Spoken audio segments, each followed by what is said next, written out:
This is the United Arab Emirates, positioned near the borders of Oman. It's the Al Ain International Raceway. The track sits just 90 minutes from Dubai and Abu Dhabi, making it a central hub for racing enthusiasts across the region. Surrounded by the majestic Jebel Hafid mountains and the city's lush greenery, Al Ain offers a unique blend of natural beauty and a state-of-the-art sporting facilities, which means it's a great place to host round 5 of the Champions of the Future Academy program. Year of opening, 2007, the event record set in time qualifying this morning by Sara Matsui, who put a 54.172 out on circuit in time qualifying.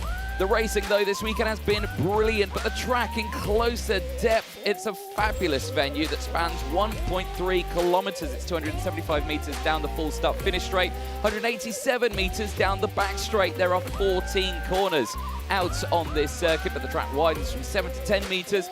No elevation change. It is a flat circuit here at the Ain Raceway International Kart Circuit. Like we were saying, 14 turns, 6 to the right, 8 to the left, and plus those 3 hairpins out there as well, means it is a very challenging circuit, but it's a very fast circuit as well. Plenty of overtaking opportunities, but we see most of them down towards turn 1, turn 6 and turn 13. They seem to be the favourite to get the best opportunity of getting a move down the inside. But like we were saying, it's a fast circuit. Drivers topping out at around 130 kilometers an hour into the braking zone down in towards turn 1, averaging around 90 kilometers an hour in terms of speed. It's a fast, flowing, yet it's a demanding circuit that, again, all the drivers seem to like a great deal. But it is juniors, which is our first race. They are the ones coming out next. It is been a very busy day. We've had the qualifying heats. We have seen those throughout the day. That has been absolutely exemplary. The temperature is still soaring, but we are ready very soon. The juniors have delivered, though. It will be a very close run, but between Australia and the UAE, it's James Anagnostiadis and Leonidas Peruzzi locking out the front row for the final later on here in Al Ain. It's a few moments away, is that final, as the drivers are priming themselves ready to go out on track. All the way throughout this championship, we've had the European phase. We're halfway through the Middle East phase. There's one more full weekend round to go when we head to Al Fassan. But it's juniors. It's coming up. It's their first final.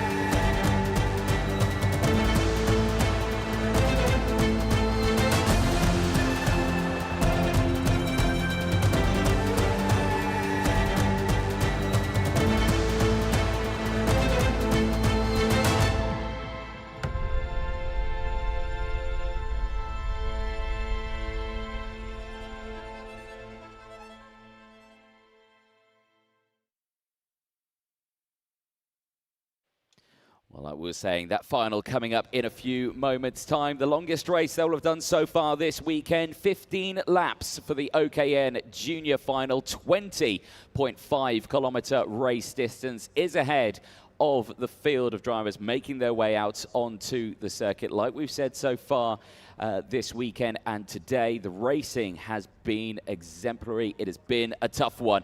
But the class itself, the junior category, we'll talk about in a few moments' time. But this really falls down to this one here. The championship is getting close to its finale. James Anagnostiadis is the championship leader from Australia. He starts this final on pole position. He's delivered everything he has. Let's have a closer look at the championship class itself. OKN Junior drivers aged 12 to 14 years of age. Entries into this weekend, 31 different entries from 17 different nationalities races from all the way around the globe racing this weekend. The class itself, the engines, the Kart Republic KR2 chassis is what they're using. Engines, the IME, the Reedster 125cc, 27 horsepower, 15,000 RPM it revs up to. Minimum weight 140 kilos. That is kart and driver included. Any gram underneath that, they're going to be in a lot of bother with the technical team down in Parc Ferme. The tyres, the dry Vega XH4 tyres will be used this weekend. The Vega W6 is nowhere to be seen. It's a beautiful dry weekend. Tyre allocation, though, they get the one dry set and the one wet set per day. But like I said, they've had to use those sets of dries all the way throughout this day in terms of time qualifying, the qualifying heats, and those super heats, and the finals, of course, now, but the super heats, obviously, none of those. Right, there is James Anagnostianis chatting away with Martin Bean, our race director, ahead of this final. And as you can imagine, smiles are still out, and the tension is slowly starting to drip away just that little bit, of course, as he does increase his championship lead, does Anagnostianis, with the 25 championship points he gained earlier on. It steps him up now to 464 championship points ahead of Casper Reipold now, who has 401 championship points. But remember, there is 50 points up ahead for the final in terms of championship points, so he's not out of the woods yet. He's still got to dig deep. He's still got to win these races. He's still got to get to the end, but there you can see his qualifying results so far this weekend. Let's say poled it in time qualifying, second in the first.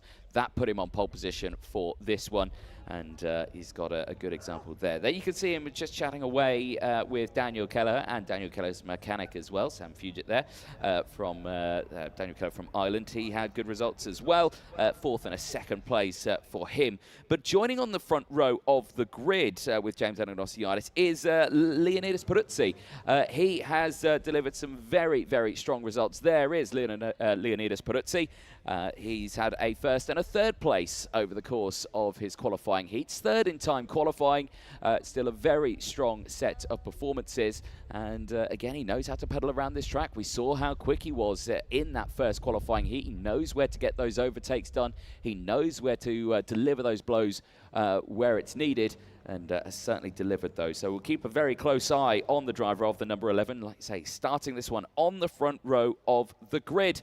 We were speaking very momentarily about Daniel Keller, his first appearance in the Champion of the Future karting academy program. He has not raced us before this one, but he is a very well-established karting racer from Ireland. Like we're saying, fourth and a second place for him ahead of this one, and he's put himself on that second row of the grid, knows exactly what he needs to do here, and just has to wait and see what he can do in that final. There is his wagon on track in the number 64, and here is the gaggle. Now, Sam Fugit always turns away from the camera. He loves an interview, does Sam Fugit, but he's going to ignore us here on this one. There, Daniel Kelleher, though, last few words of wisdom ahead of this race, but you can imagine tension building. His first final in the academy program, and he's certainly delivered so far. Second place, fourth and second over the course of these ones, but thumbs up and smile. He's ready to go ahead of this one, and finally a smile on Sam Fugit's face. The second row of the grid also is going to be joined by Toby Gale, driver from Thailand. Again, a very well-known driver in the world of international karting. Third and fourth place in those qualifying heats. Certainly did deliver. There he is, getting himself primed, ready to go ahead of this one. Always a nice smile on his face here. Yes, the camera's coming over, Toby. Give us a nice smile and a thumbs up. Perfect. There you go. But there's a look at his results. Qualified 11th, so not the best qualifying, but third and fourth certainly brought it back in those qualifying heats. So he knows how to pedal around the circuit. He's delivered good results. Be curious to see how he can do then from the second row of the grid, because this time around it's going to be a little bit easier to get it started. The third row of the grid, though, another very competitive row there. You've got Casper Reipold. You've also got Vanessa Shilkanete starting on that third row of the grid. Casper Reipold delivering a fifth and a sixth place in his qualifying heats earlier on today, as the sun begins to make its way to the horizon here. It's a little bit later on in the day here. We're approaching 5 minutes to 3. There is Casper Reipold. over the course of his races. Like you say, there qualified 6th, P5 and a P6 for him. Starts this one P5. So again, he's gained the 1 position in this one. He had good races earlier on. He had moments earlier on as well with some of the exit curbs of some of the corners, battling away with other drivers, but he's kept his cool. Positions always below the top 10. He knows exactly what he needs to do in this one to really, really focus and move that car up the order. Another driver who has impressed over this one is the driver starting alongside from Lithuania, Vanessa Shilkonete, who has put in some really strong performances here. Qualifying was absolutely superb. Really strong qualifying performance from Vanessa Shilkonete. There you can see her lining herself up ready for this one. 6th place and 11th in those races, and that has been a real improvement for me over the course of this season. She's only been getting faster and faster, and she has delivered some really, really strong results over the course of this weekend. And of course, tomorrow she's got it all over again. So another brand new time qualifying session, 2 more qualifying heats, and of course this race that you're doing right now repeated again tomorrow. So again, it's a double header weekend ready for this one, but you can see there everyone calmed and ready to go for this one. Row number 4, another interesting deployment of drivers. William Marshall from South Africa and Egon Pedrotti from Italy. Again, some interesting results for them. 7th and 10th for William Marshall, 9th and 8th for Egon Pedrotti, and again, all the way throughout this one, they have delivered some strong results. There is William Marshall, helmet going on. You can spot him a mile away. He's got a very distinctive balaclava that's going on now, center-inspired balaclava going on, and of course his race crash helmet. It's the black one with the coloured X's and shapes on it. It's a very distinctive helmet. I'm a big fan of his helmet design for William Marshall. There, though, starting alongside Egon Pedrotti from Italy. Again, a look at his results on that one. 7th in time qualifying, 9th and 8th. Like we were talking about, last few words from his mechanic ahead of this one, just to say, right, this is what we need you to do at the start of this race. You know, just keep it clean, keep it on the outside maybe, and just try and follow it around. It's risky to be on the outside going in towards turn 1 here, though. It's so fast going into turn 1. There is a little bit of a crest as well. There's a slight bump in the road as they head in towards the braking zone of turn 1. That unsettles the kart a little bit into the braking zone, and that means you see some real sideways moments into the apex. A lot of drivers have got through. There have been some shaky moments earlier on, though, that delivered. There is Nathan Capron, one of the newer drivers' additions into the junior category this weekend. Qualified 9th, Heat 1 with a Heat 15, and then Heat 2 with a P5. So again, up and down day, up and down results, but has certainly made a name for himself in the OKN junior category, pushing his way and starting this one P9 for the final. And like you say, he's focused, ready to go for this one. Has got the company of Nicola Stanley starting alongside. Now, Nicola Stanley, again, another relatively new addition, the driver from the UAE. He's delivered some good results again, 11th and a 7th in his one, as there you can see Race Director Martin being ahead of this one again, having a little chat with everyone else out there. There is Nicola Stanley, primed, ready to go. 19th in time qualifying, but like you say, came back in those qualifying heats, 11th and a 7th. Is ready to go. Thumbs up from Nicola Stanley ahead of this 15-lap final, which is moments away. This race due to start at 3 o'clock. That is in 50 seconds time or so. We are moments away from seeing those green lights wave and green lights wave at the start-finish line there before the start of this race. But it's a tense time for these drivers. It's a new track for many. For some, they've raced here before. And all the way throughout this one, it's just been a challenge. Temperatures, like we say, they've reached their highest peak now, 33 degrees out on circuit. The sun has been blazing all day, not a single cloud in the sky. And all the way throughout this one, these drivers have had to really dig deep here. But like we say, the championship has opened up just that little bit more. Anagnostiadis with those 464 is in control as the whistle blows, engines fire up. Drivers will make their way for their formation laps. Let's take you through that full starting lineup for the first final of the 5th round of the Champs of the Future Academy program. It is James Anagnostiadis starting it on pole position. Leonidas Peruzzi for company alongside. Daniel Kelleher and Toby Gale on row 2. They'll have Casper Reipold and Vanessa Schilkenet on row 3. William Marshall and Egon Prodotti go from row number 4. They'll have Nathan Kappen and Nicholas Stanley on row 5. Mitanch Jain and Connor Clancy go from row 6. Oscar Gallen and Matthias Wittfer on row 7. They'll have Didier Kreeft and Ella Hakkinen on row 8. Axel Nocom and Sujana Dandu go from row 9. They'll have Victoria Farfus and Marcel Scapella on row 10. They round out the top 20. Aryan Singh and Zachariah Dole on row 11. They'll have Amelia Veshemirska and Veer Chopra on row 12.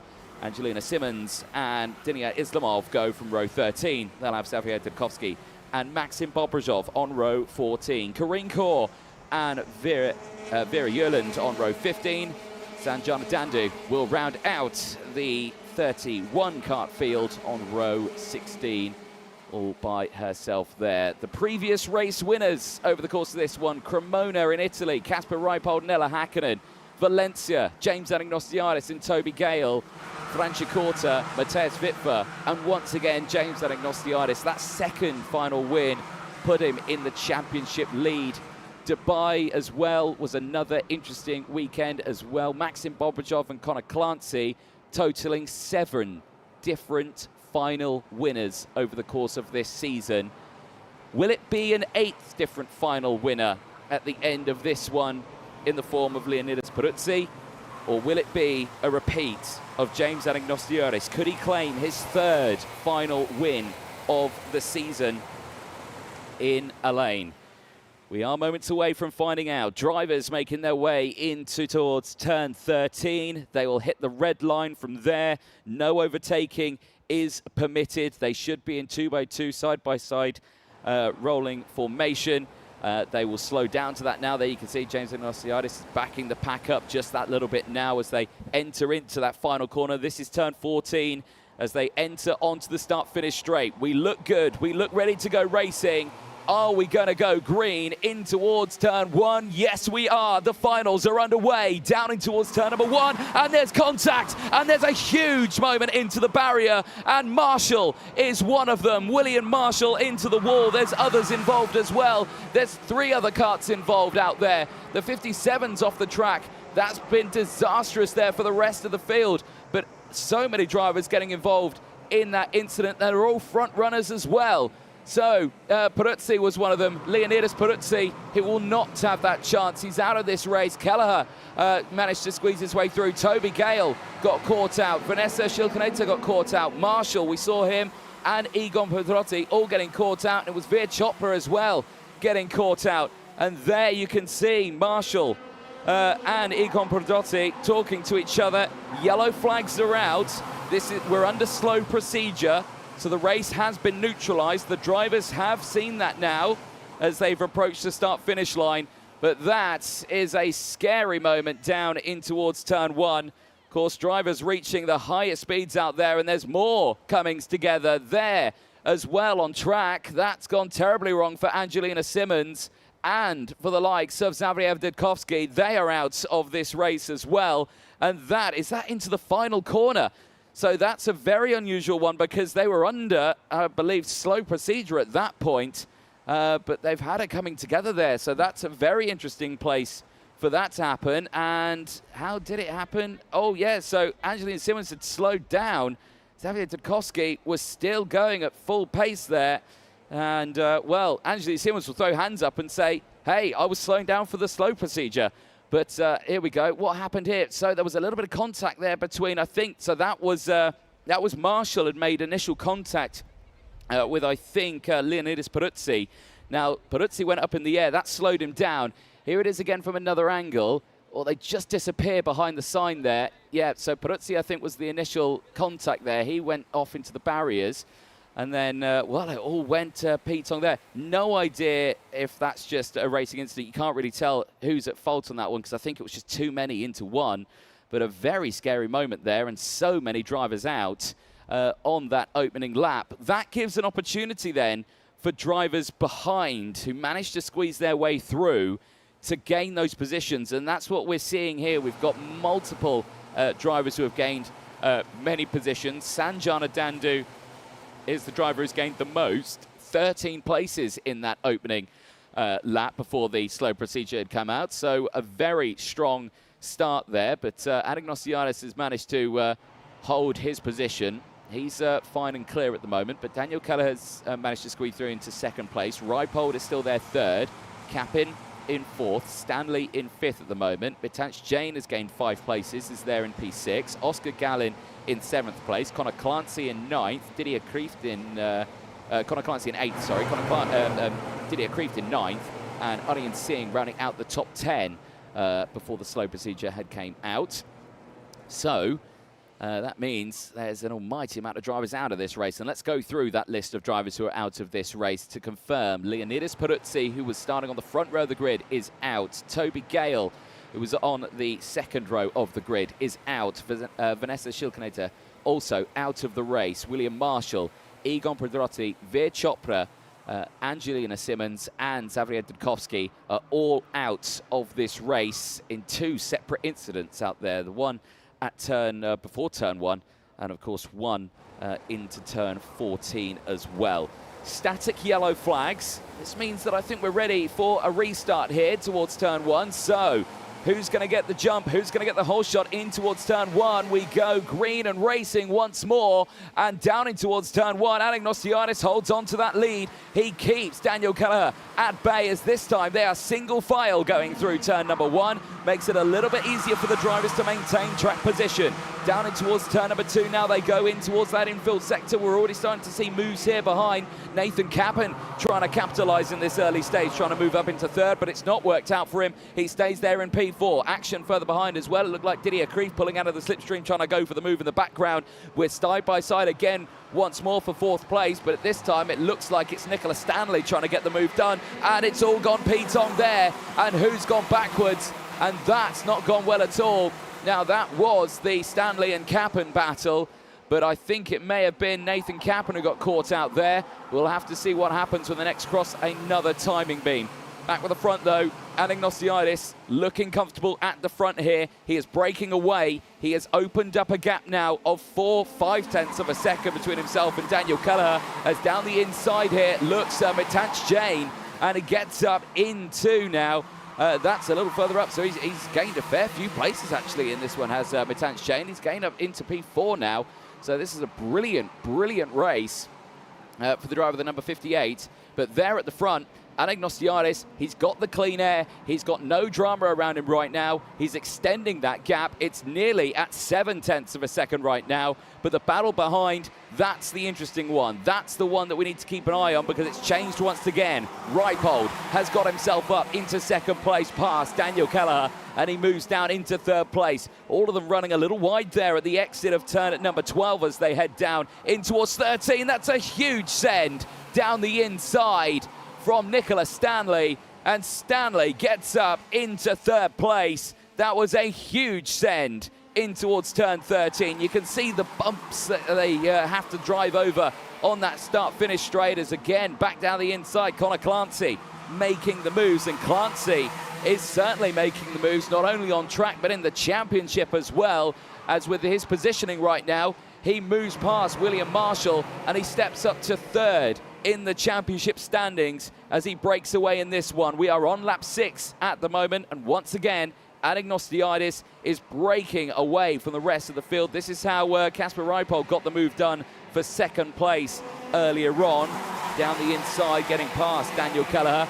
And there's the move again from Nicola Stanley on Kelleher, and that put him right on the rear point now, because then that caused the field behind to all bunch up there. And again, big send under braking, and everyone just trying to hold on to position. That's Connor Clancy continuing to push through this field right now.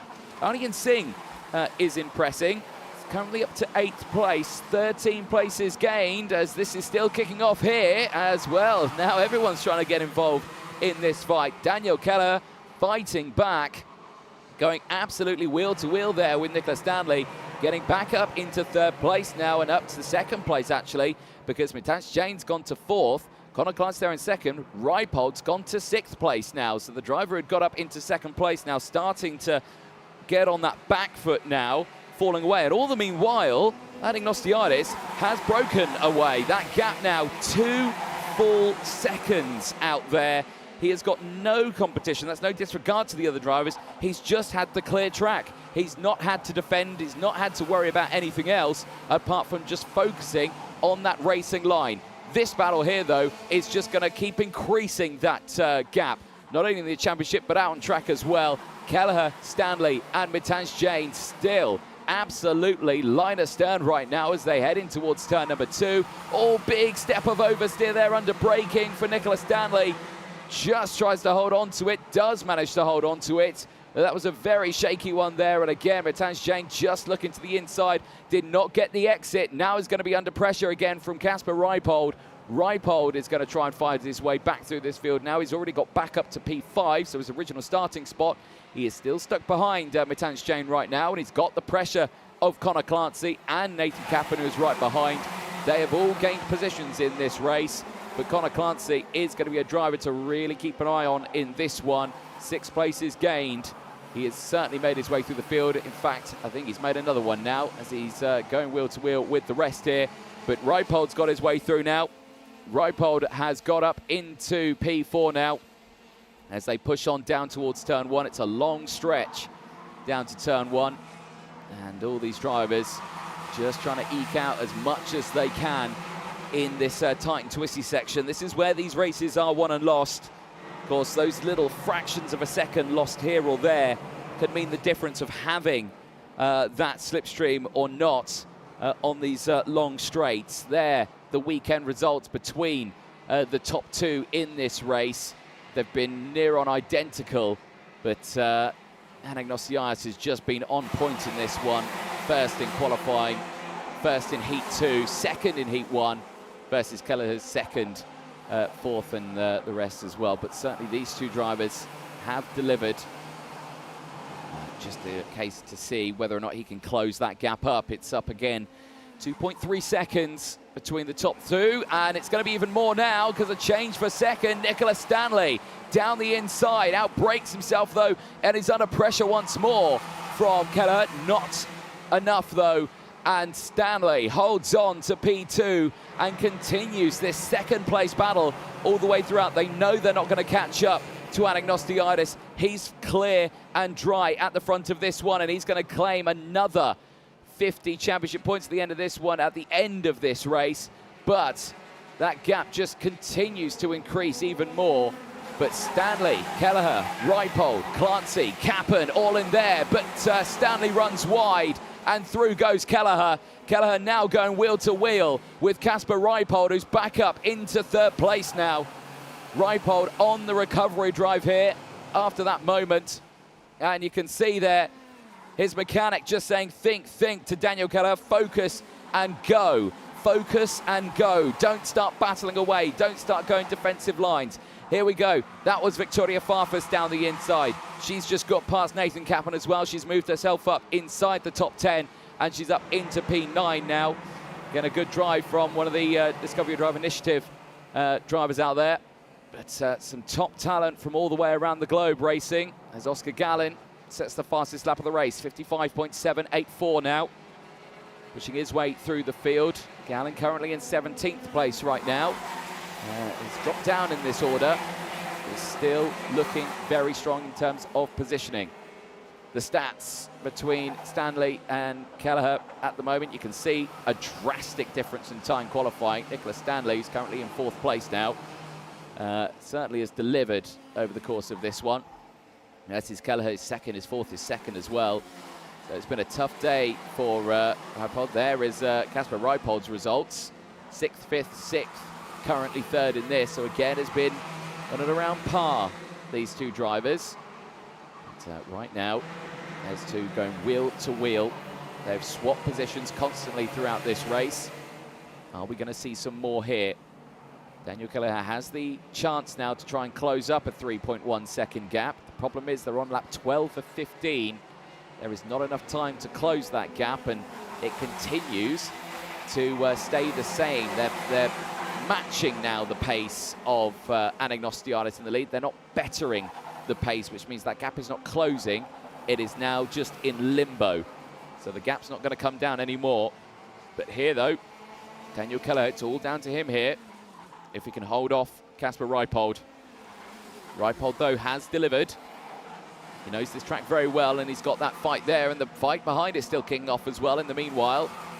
Stanley, Singh, Clancy, and Mitansh Jain, they're still battling away as well. Kappen still involved in that battle. Victoria Farfus is starting to close in on it as well.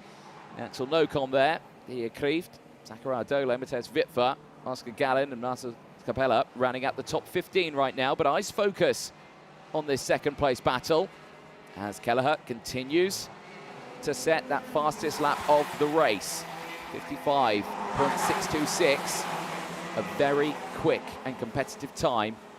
Trying to close in, that was Aryan Singh going for the move on Nicholas Stanley. That was at turn 1. And Aryan Singh now up 17 places into that position. An absolutely superb drive from Aryan Singh in this one. Changes though, because here now defensive lines from Kelleher. The race is getting to a conclusion here, and these two now swapping places once again. Reipold initially for a brief moment up to second, but Kelleher takes it back. Back to the fight here, as again the gap just increases now. 3.4 seconds clear. Here was the move from Reipold into turn 13. And there again, it's just a carbon copy of what we've seen time in and time out so far this weekend.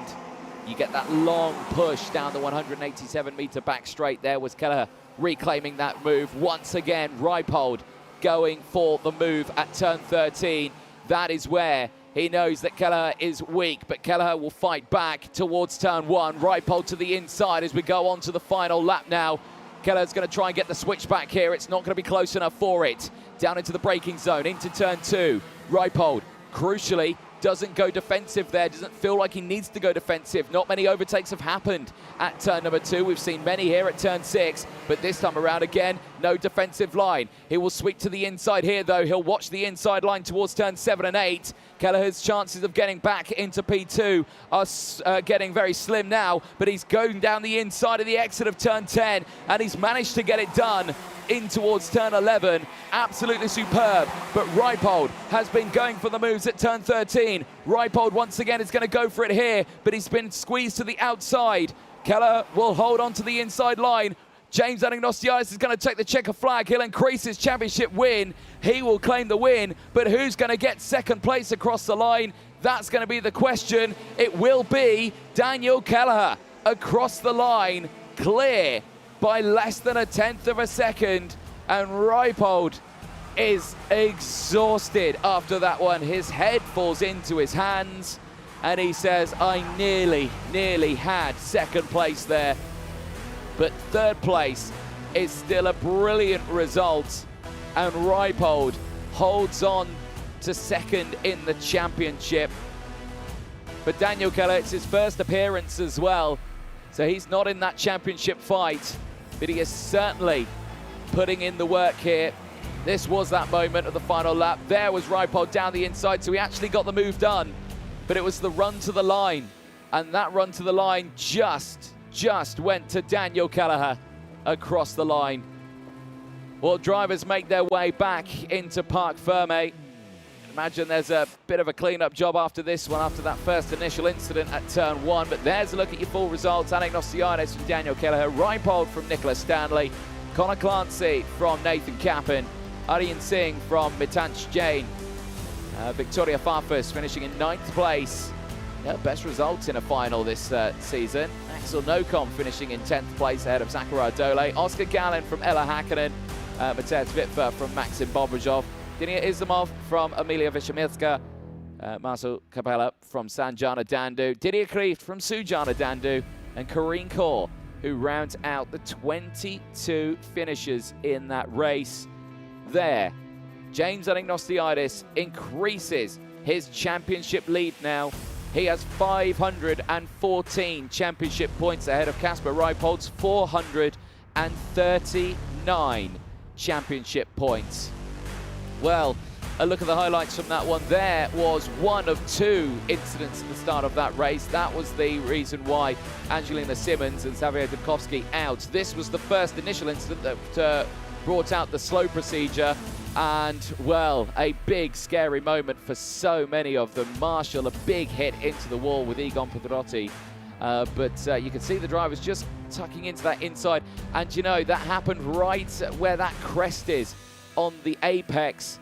And we've seen it time in, time out, how much that can affect a kart's handling into that part of the track.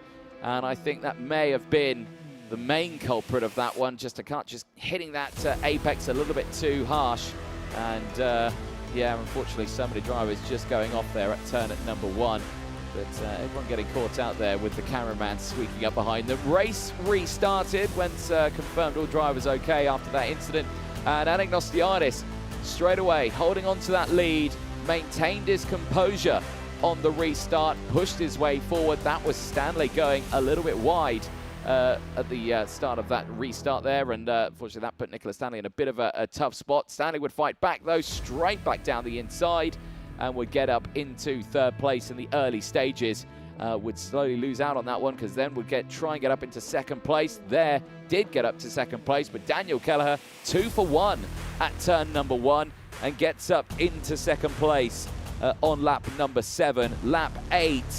And again, more dives to the inside as Connor Clancy started to make his way through the order. Connor Clancy delivering overtakes after overtakes and pushing his way up the field right now. But everyone just watching in anticipation of just to see what is going to happen at the end of this one. Stanley again on the charge, this time on Daniel Kelleher. Back to the inside, fighting for 2nd place. This just brought everyone back into play right now.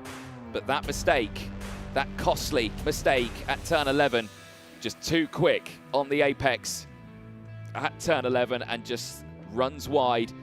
Brings Kelleher back into play. There was Anian Singh going for the moves as well, the biggest mover in that race, really stepping up the order.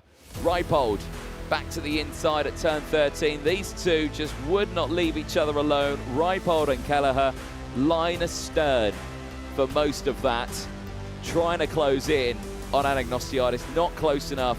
This one though, Reipold once more back at turn 13 on lap 14, the final lap as well. This was the leading change move to the inside for 2nd place. Daniel Kelleher holds on to it, but here turn 14, Reipold again to the inside, but just couldn't carry the speed.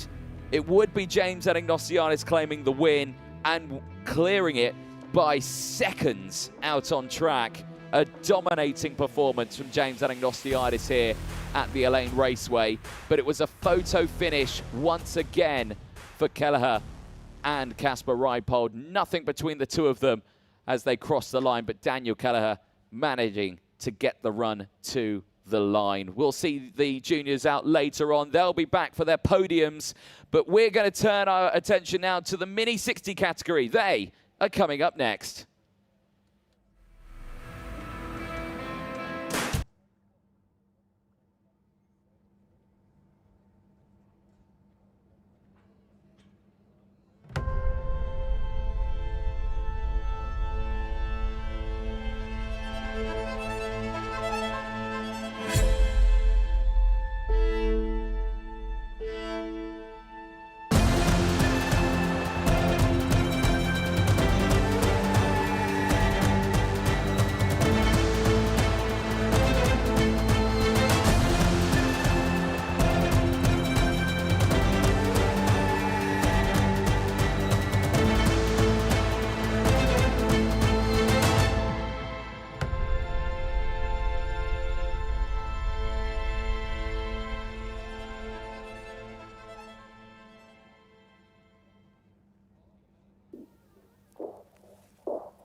Mini 60s heading out onto the circuit ahead of their final.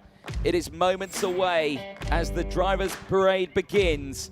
They will now focus on getting these karts to the end of what is going to be their longest race of the weekend so far. 13 laps, 18-kilometer race distance ahead of the Mini 60 and the Mini 60 under 10 category, all out in the same race.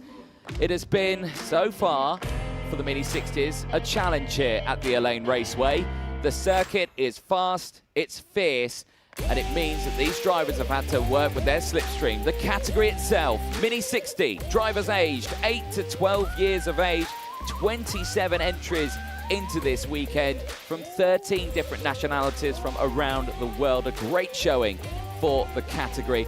A little closer look at their equipment that they're using this weekend, though, of course, all of it provided by Parolin. They run on the Parolin Opportunity chassis, running the TM Mini 360cc, 12 brake horsepower, revving up to 14,000 RPM.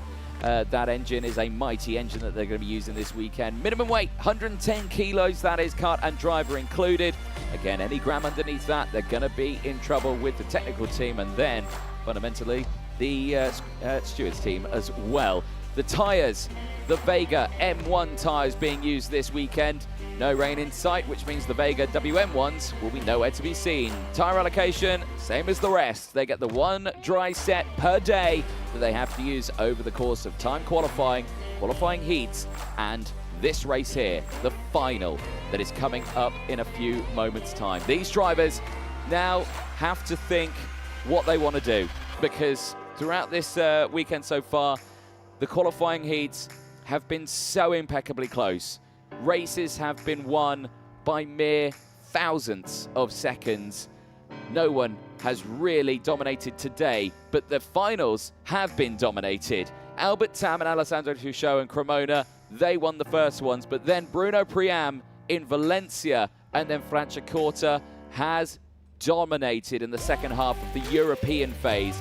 Coming to the Middle East, though, Dubai was a different story. Nikita Jalilov, first appearance in the championship, taking the first final win there. Nicolo Perico claiming the second. And both of those drivers here this weekend have also delivered really strong results. So they are going to be drivers you are going to need to keep an eye on in this final, as well as the rest, of course, because it's been a real shake-up for the field in this one. Albert Tam, the driver who had gained 2 second places over the course of this race, starts it on pole position, and he missed out on those wins by milliseconds. The first race was by 0.005 of a second across the line. He was neck and neck with Bruno Priam.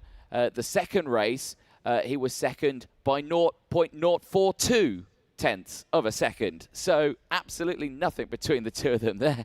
Nicolo Perico just closing in behind with the hand signal. So he's happy ahead of this race. So this time around, Albert Tam, he's got the best possible starting position. He's on pole position this time around. He's not been starting on pole in those qualifying heats. This time, he can focus on holding on to that one. He's lost out on 2 wins by milliseconds. This time, he wants to take the win by milliseconds, I'm sure, but maybe even more, hopefully, in this one. Bruno Priam, though, championship leader, starts alongside. There he is on your screens. Bruno Priam, what can we say about him? That first qualifying heat win earlier on. 4th in his second after qualifying 8th. So again, qualifying didn't go his way, but he certainly brought it back in that heats phase. And he's really delivered in this one. He's maintained his championship lead. And again, the championship for the front two is pretty open up. I mean, it's 523 championship points for Bruno Priam. Albert Tam, who's second in the championship, pole for this race, has 383. That's an astonishing points lead for Bruno Priam. And you have to think at the end of this final today, and maybe even tomorrow, Bruno Priam could be this year's champion. I have to do the maths on that one, but there's plenty to happen there. Nicolo Perico staying cool, hydrating with the water. He's got the fan out as well. And that's his biggest fan, that is. I'm sure there are bigger fans around the world, though, for Nicolo Perico. There's a look at his results. So qualifying 4th, 2 third places for him as well. So, again, good, strong, and consistent performances from Nicolo Perico. And, of course, the final winner from Dubai as well on Sunday. So he's a driver who knows how to race up at that sharp end. Aaron Mason starts alongside. There you can see Mason getting himself sorted out. 7th in time qualifying, 9th, and then came away with a qualifying heat win earlier on. A superb performance as he came through the field. It puts him right up at the sharp end of this. When he starts P4, he's constantly gained positions in these races. So the fact that he's starting P4 gives him his best opportunity to come away with a final win here, if he can just get that kart to the inside line at turn number 1. It's not alone, though, because that third row behind has got some competitive drivers on it. Achilles Peruzzi, there he is on your screen. Second in time qualifying, was the leader of the under-10s from time qualifying as well. 4th and 8th place in his races, has had those difficult moments, but has never been outside the top 10 so far this weekend. And he is looking for a strong result at the end of this one. And crucially, he's got that inside line. He will have the momentum going in towards turn 1, just maintaining that, holding position at the start of these races. That's what makes it that challenge here, because no one can break away. It's a constant fight to the end in Mini 60.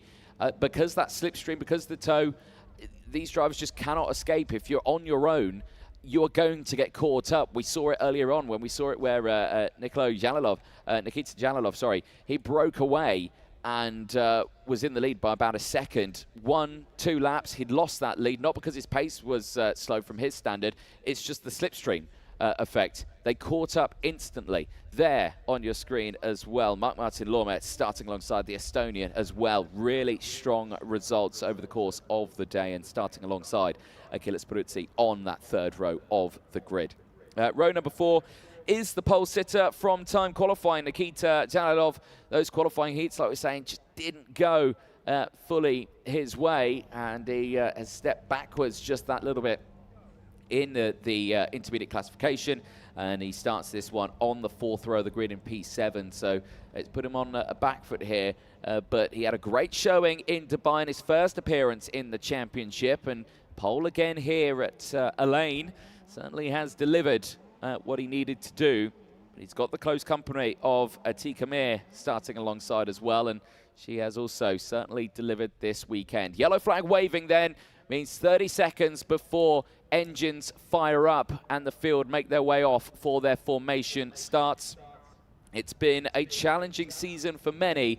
It's only going to get more chaotic, though, as this final gets underway. It's all about that slipstream. It's all about track positioning. But for Mini 60s, it has been the man who starts on the front row. Bruno Priam's championship so far this year. He starts it on the front row, but he's not on pole position because that goes to Albert Tam. Engines fire up.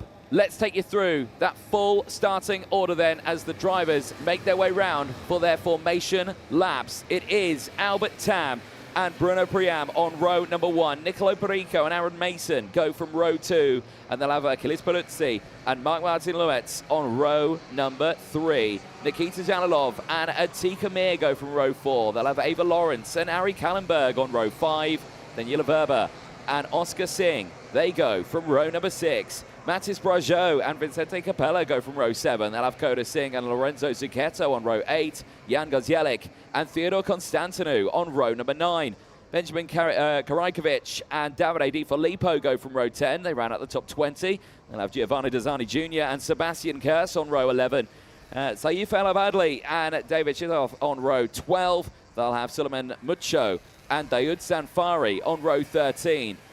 Augustine Felagoni, he will round out row number 14. He had trouble with his kart earlier on. Mechanical gremlins plaguing him. He starts this one at the back of the field. Unfortunately for him, it's going to be a really, really tough final. Nicolo Perico is currently leading the under-10s in this final. Again, Achilles Peruzzi was the fastest in qualifying for the under-10s. Marc-Martin Lomet's third at the moment in the under-10s for this race. And we'll have to see what happens to them in this, because they're just as quick. They've got the same equipment as the non-under-10s, as the normal Mini 60 category. Everyone's in exactly the same equipment out there. It is just their own category for any of the drivers under 10 years of age. And it's been a very close fight all the way throughout this for the Mini under-10s. Last few moments then for the drivers to get organised and ready. Smiles around the paddock ahead of this final as everyone gets primed and ready to go for this race. But these drivers here, they've got a really tough fight against them here. I will say, we've mentioned it so many times, but we'll mention it again. The slipstream, the toe, no one can break away. If you do, you're not going to maintain it. The slipstream is too powerful here. The straight that they're on now is 187 meters long. The start-finish straight is more than 200 meters as well. It's not a straight. It's got turns in it, but it's just one long run all the way throughout. Right, field is ready.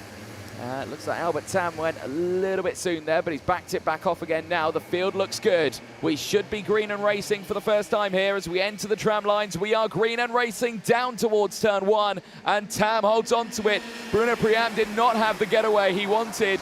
The driver who started on the front row of the grid as there's a spin in the midfield there, and unfortunately backwards goes Atika Mir and unfortunately gets tangled with another as well. And that's so unfortunate. And there you can see is Theodore Constantinou in the 846. He has got involved in that one as well. Nowhere to go. Both drivers are okay. But that is just one of those unfortunate moments into the braking zone at turn 1.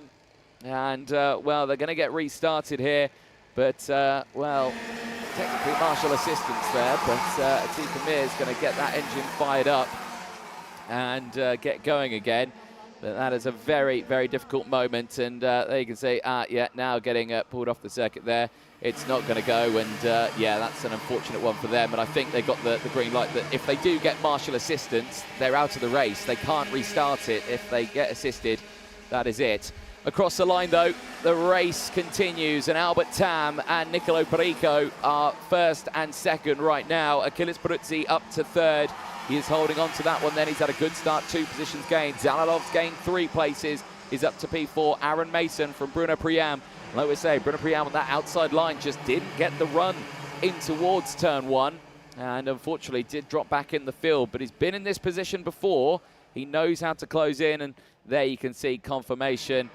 Drivers going no further. That's 2 retirements at the start for Atika Mir and Theodore Constantinou. Here, though, Albert Tam continuously under pressure from Nicolo Perico, not able to drop on the rest of the field.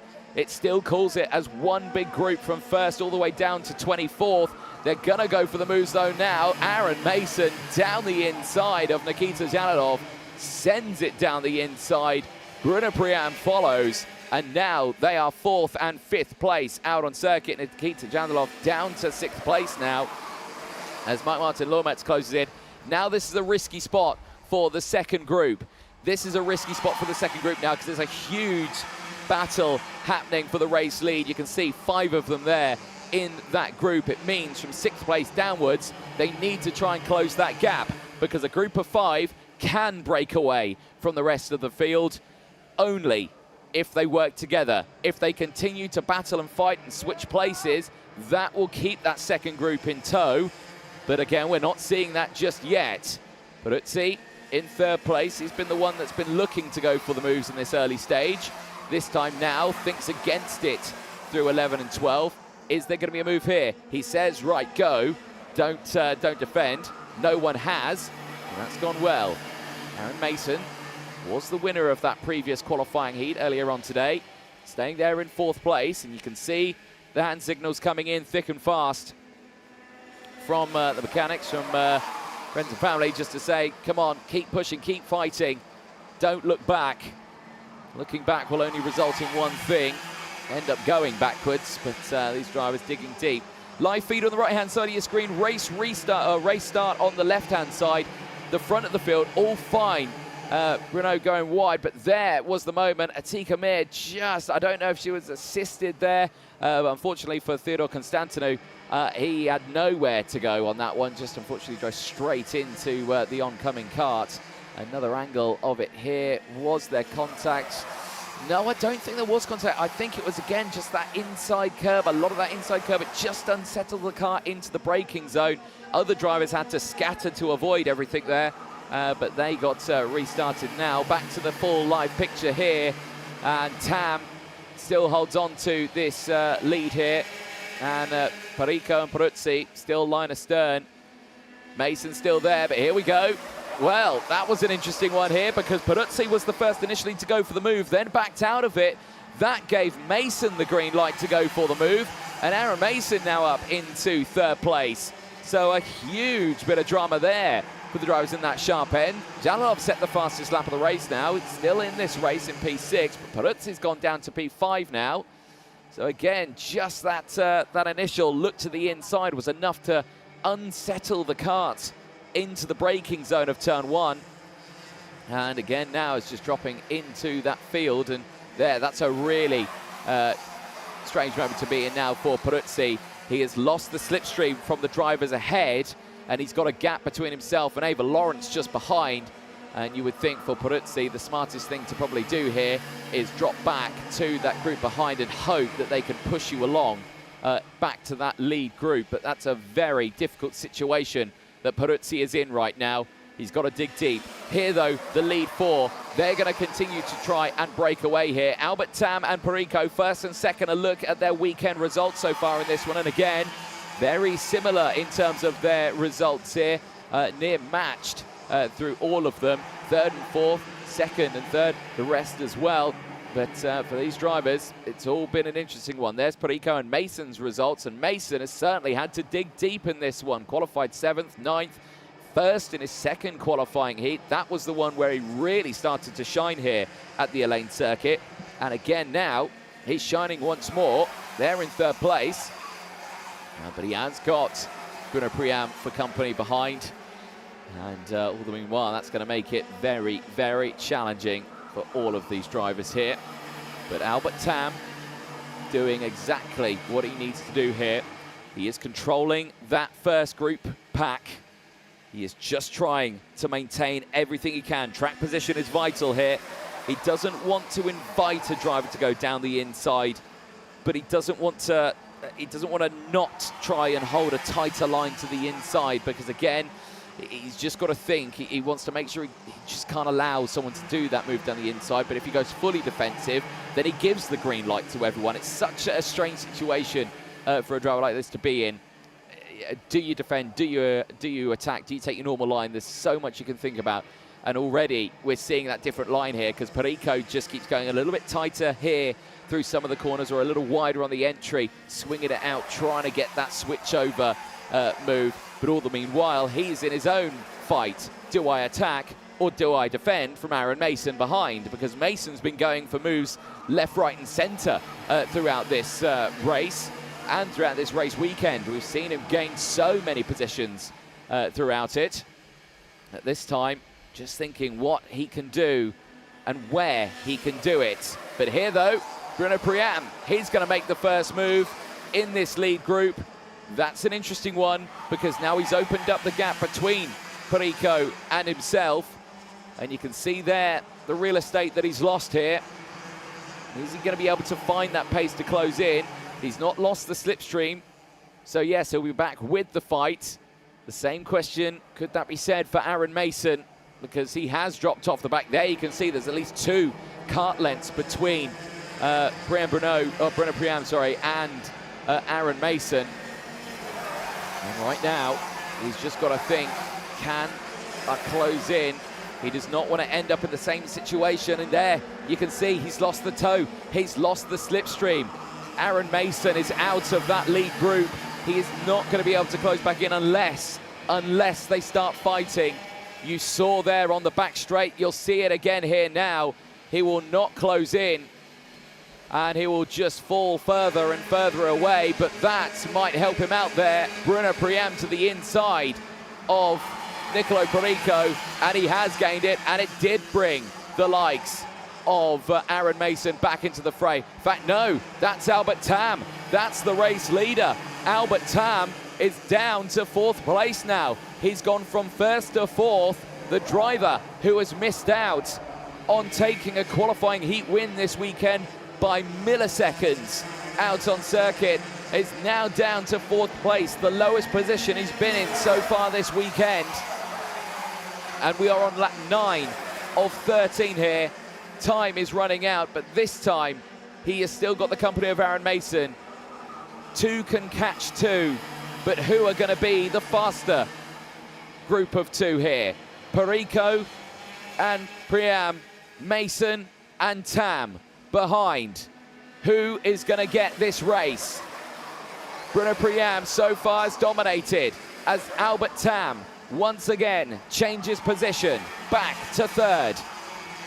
Now that will help him in the position and his championship fight, but in his cause to try and close into these 2 here, that will not help him. He will lose time on them. Here is the replay of that fight. Perico went for the move down the inside. Bruno Priam followed. Tam went down to 3rd place, and that allowed Aaron Mason to close back in. Live feed still on the right-hand side of your screen there. We cut back to it, but still no change between these 2. Perico, who won the final, the second final out in Dubai, who's looking to claim another one here in Ain. The gap between them, absolutely nothing, a 1/10 of a second. But Perico with a gain of 2 from 3rd in this race. Bruno Priam back in his original starting spot after the start of that race. He did not get the getaway he wanted. That put him back in the order a little bit. He had to fight back here, and he's done just that here. Perico, Bruno Priam, Albert Tam, Aaron Mason. Jalilov is still there in P5. Ava Lawrence in 6th place. Peruzzi in 7th. Koda Singh in 8th place. Oscar Singh in 9th. Zeta Capella running out the top 10 out on circuit. Biggest mover is Koda Singh. 7 places gained. Also Davide Di Filippo, 9 places gained to P11. But eyes continue to focus on this fight. I don't think anyone in the championship can close in on Bruno Priam. Even if he finishes 2nd in this one, that's a huge amount of championship points that go his way. And he'll be in a really strong position going into tomorrow. But here, though, the line astern battle continues. And the fight behind, well, Tam and Mason, they've not been able to close in. If anything, they've dropped back. Dalilov and Lawrence will have a chance of going for the fight here, unless we see these 2 go wheel to wheel for the next couple of laps. Perico has not gone defensive yet. He has stayed behind. And Bruno Priam has adhered to that. He has not gone for the moves. He has not sent it down the inside at any given opportunity. He has stayed behind. They're working on that battle buffer. They're working on opening the gap. But when it gets to that last lap, when it gets to that phase of the race, that is when they go for the move. The last lap board will be out this time to these drivers, and it's going to be a 2-horse race right to the end. Nicolo Perico versus Bruno Priam. The fight is on in the final in Mini 60 as they head across the start-finish line. The final lap board goes out, and Bruno Priam's going to waste no time, immediately taking the lead. But Perico's going to fight it back. He gets squeezed onto the inside, and Perico just can't get the move. A big hit of curb, and it's gone from 2 carts racing to all 6 of them. They make more contact, and unfortunately Perico's gone backwards. Bruno's held on to it. Albert Tam is back into 2nd place as they go 3 wide into the infield sector.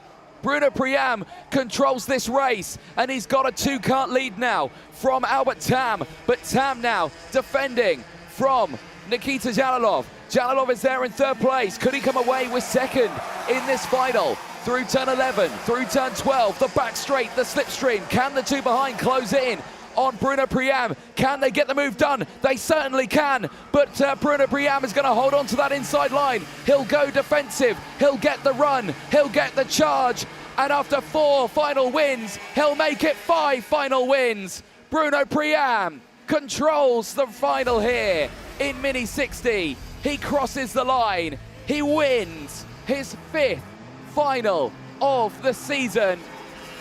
It is Bruno Priam to the end. He started on that front row. He fell back in the field. He came back, he fought back, and he controls this championship in Mini 60. He increases it even more. 573 championship points for versus Albert Tam's 427.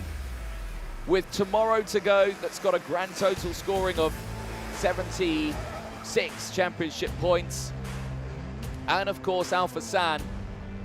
Theoretically, it's still possible for Albert Tam to close in, but it's going to be such a tough fight at the end of this one.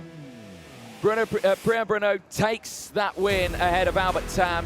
Nikita Jaladov finishing in third place ahead of Nicolo Perico. Ava Lawrence from Achilles Peruzzi. Aaron Mason from Koda Singh. Vicente Capella from Oscar Singh. Davide Di Filippo. Martin Lormetz. Benjamin Karajkovic from Daniela Verba. Lorenzo Zucchetto rounding out the top 15. Ari Kallenberg finishing in P16 ahead of Matis Brajot. David Shiptov finishing in 18th place ahead of Giovanni Dezzani Jr. Saif El Obeidli from Sebastian Kurz, Jan Gazielik and Augustine Felagoni. Daoud Sanfari and Suleiman Mucho, the 25 finishers in that race. Atika Mir and Theodore Constantinou, unfortunately, both retirements from that race. But there on your screen, Bruno Priam delivers in that final after a disastrous time qualifying. He makes it to the end of that final, increases that championship lead, and becomes the driver to beat here in the Champions of the Future Academy program for the Mini 60 class. Like I say, those championship points, 573. Albert Tam, are they saying that he's got a bumper? Now, I'm seeing he's shaking his head. He takes the win, but he's not happy out there. He's shaking his head a little bit. Now, well, from that picture, it's hard to see if that's a dropped bumper. It didn't look loose, but he's definitely not too happy there. But we'll have to wait and see. We'll have to look at the full classification at the end of that one. Here's a look then at the highlights. Initially, the start absolutely fine for the front runners. But there, Atika Mir unfortunately just getting caught out on that curb. And unfortunately for Theodore Constantinou, he just got caught out in that as well. Unfortunately going backwards, and both of them out of that race. There, another angle of it. Unfortunately, they tried to get restarted, but they did have marshal assistance there, and unfortunately that did mean that they were out of the race. Other drivers getting caught out in the exit of that as well. Just dropping backwards, so that is not the start they were wanted. There is your man, Bruno Priam. Now, there was a number one, there was a thumbs up, so I think it is all good there for Bruno Priam at the end of that one. I mean, even if it was a nose cone, yes, okay, he gets a 5-second time penalty. He's still the championship leader by a humongous way. So even if it didn't go his way, he's still in a really strong position. But I think it did go his way. The rest of the highlights then on your screen. Well, the battle's coming in thick and fast here. And there, the beautiful moment from Aaron Mason, just throwing that dummy, saying, no, I'm going to the outside, then sweeps to the inside, gets past Achilles Peruzzi, and Peruzzi going into the second group further behind. Still has a good result, but finishes P6 in that battle. Race continues here, and on to lap 9. This is where it started to chop and change again. Albert Tam losing out on the lead. Perico down the inside. Bruno Priam able to follow through as well. He got up into second place. These two then just went on to the end. No fighting between the front two. They would focus on getting to that final lap, and that's when it all started to kick off. Down the inside at turn number 1. Here though, Bruno Priam, so defensive at the finish straight there. And, well, I've got to say, hats off to Nicolo Perico, keeping his nerve there, keeping his cool. But this moment here, the two, again, just scrabbling away. It just brought everyone back into play. It went from having such a huge gap to no gap at all. And that's how important it is to try and open up what we like to call the battle buffer out on circuit. Across the line, it would be Bruno Priam to the line. He didn't seem too thrilled about it. Does he know something that we don't? But from what we can ascertain here in the commentary box, it's a solid win, and he claims a huge amount of championship points to add to his championship tally. Well, Mini 60, we'll see them out tomorrow. It's time for the last final of the day. It's time for the senior category.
Well, the seniors are coming out for their final. There they are, making their way to the starting grid. The last race of the day, not the last race of the weekend. OKN senior category is coming up.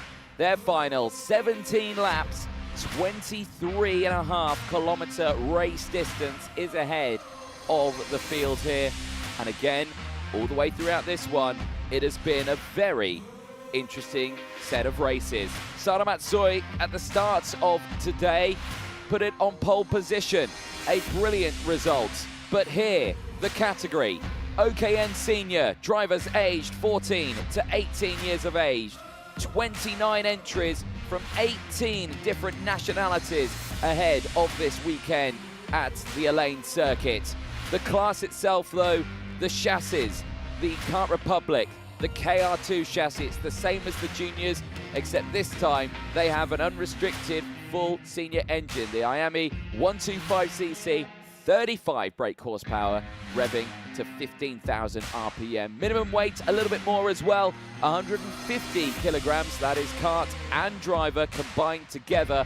Any gram underneath that when they go onto the weighbridge at the end of a race, and they're in trouble. Tyres that the drivers have used this weekend as well, always the dry tyre, the XM4, the medium compound, the slightly softer compound to the juniors. They've not had to use the wets, and again, the tyre allocation exactly the same as the rest. That full dry set for the day today they've used through qualifying heats, and now this final. So it's a case of, yes, you may have won all of your qualifying heats, but if you used and abused your tyres too much, they will not last in this final. Who has looked after them the most? Who will have the capacity beneath them to be able to get these karts to the front and to the end? So far, George Nassar has been undefeated. The driver from the United Arab Emirates has delivered 2 qualifying heat wins out of 2, and he has put it on pole position for this race. And he's in a very strong position here because he's always gained the lead at the start in the opening lap. This time around, he doesn't have to attack. He can just hold on to his position. There he is on your screen. And there's a look at his results. Third in time qualifying, first in those qualifying heats. He gave himself 25 championship points. Can he gain another 50 in this race? And I mean, the championship right now has been dominated by Luna Flusha, who has won multiple finals this year. She won the finals in Cremona. She won them in Franciacorta. She won them in Valencia as well. She didn't take any wins in Dubai. And the second half of the season has put her on the back foot a little bit here, but she has certainly delivered back in this one. She's still looking very, very strong. And in time qualifying, she certainly delivered as well in that one. But she's got her work cut out here for the championship leader, while the rest all try to focus on being the best. And Sara Matsui in time qualifying was the best, put it fastest in the session. Poled it 4th and a 6th place in the heats earlier on. She starts this one on the front row of the grid. The Williams back driver has delivered here in Ain. And the first time she put it on pole position this season. Again, a very strong performance earlier on. Can she maintain that? Can she match that tomorrow as well? Second row of the grid, though, sees Lithuania's Markus Šilkūnas, who's currently 4th in the championship standings. But after the qualifying heats phase, that all changed just that little bit because, well, Šilkūnas still holds on to that one, but he closed in just that little bit to Philippe Carras, who's 3rd in the championship. Head on, who's 2nd in the championship as well. But there's a look at his results. 2nd in quali. Heat 1 didn't go his way. Dropped to 11th. Came back, though, strong in Heat 2. Came away with another 2nd place finish. But again, he knows how to pedal. He's had good results again so far this season. Like I say, he sits 4th in that championship. Just got to put it all together in this one. There as well, Jana Pascal starting this one a little further down the order. Unfortunately for her, she got caught out in a racing incident, but she had a very good qualifying. There is Hugo Heron and Maximilian Rafalik. There is Maximilian Rafalik on your screen, getting himself signed up, ready to go. That is the driver on the 213, starting it in P4. Again, solid results for Rafalik. He certainly did deliver. Second place in his first qualifying heat. He then came away with not the same results as what he wanted earlier on. He came away with a P10 earlier on for Maximilian Rafalik, and I think it all changed further on as well. So again, up and down day, but a thumbs up. He's ready to go. He starts on the second row, and he's in a happy place right now for Maximilian Rafalik.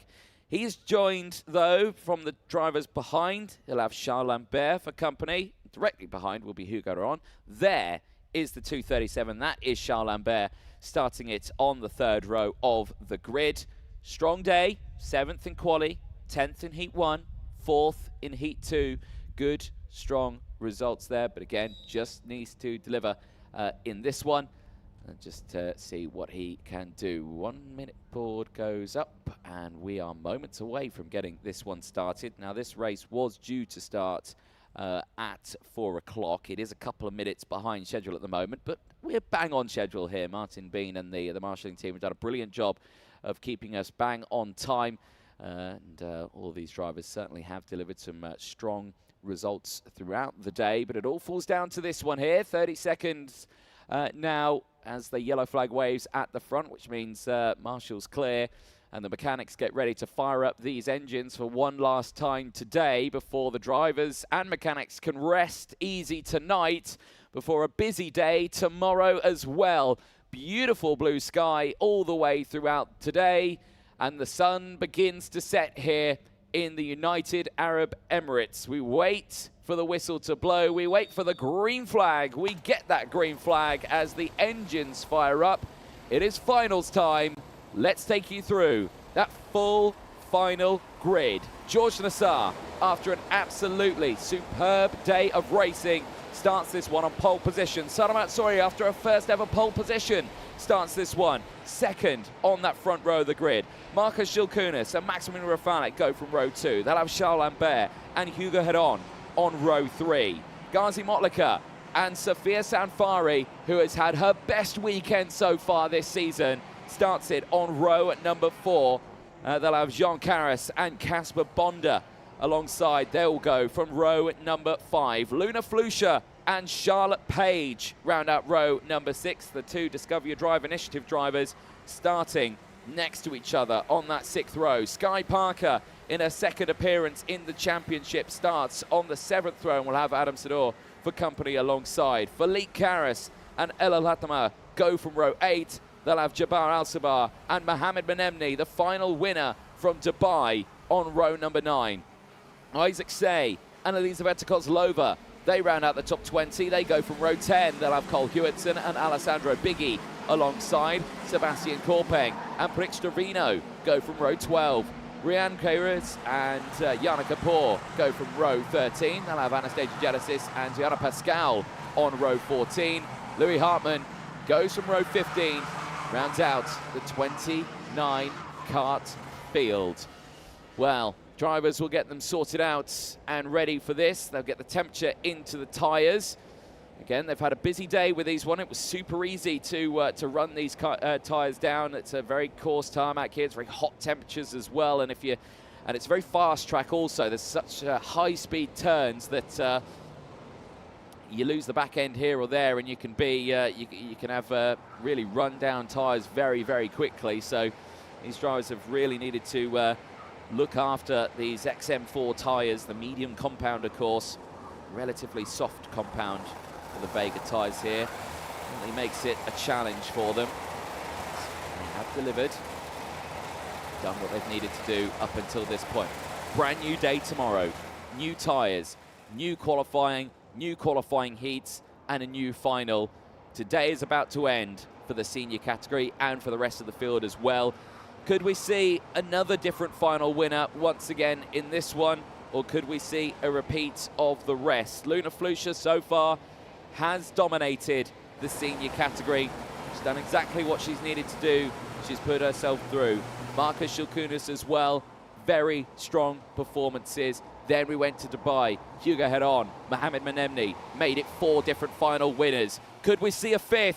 or could we see a repeat? Lights go green, we go racing, and down in towards turn 1. It's a solid start from the inside line. Saramatsuri's got squeezed out wide, and there's more drama in the background, and it's all gone terribly wrong there for the 256. And unfortunately, for Jabbar Al-Sabah, he is out of this race as well as others. They've gone backwards, and it's gone wrong for Mohamed Benemni. Again, he got caught out in a qualifying heat earlier on at turn 1, and now he's got caught out again. And that was Isaac Say. and Elizabeth Kozlova also caught out in that one. And no, it wasn't. It was Sofia Sanfari who went off the track at turn number 1. Sofia Sanfari, that's such a huge shame. That was her best starting position in a final all season. And she's out at turn 1. That is disastrous for Sofia Sanfari. She will be devastated. But the only thing she can take away is that she can do it again tomorrow. She can try again. But this one here, let's see what will happen for the rest. George Nassar then, from pole position, holds on to the lead of this race. Shilkunis is there in second with a gain of 1. Ghazi Motlaka is in third place after gaining 4 places. What a start it's been for Ghazi Motlaka. And he's got his new helmet design on board there. He's got Mickey Mouse all over his helmet, and he's a big fan there. He used to have the minion on his helmet as well. This time around, he swapped it out.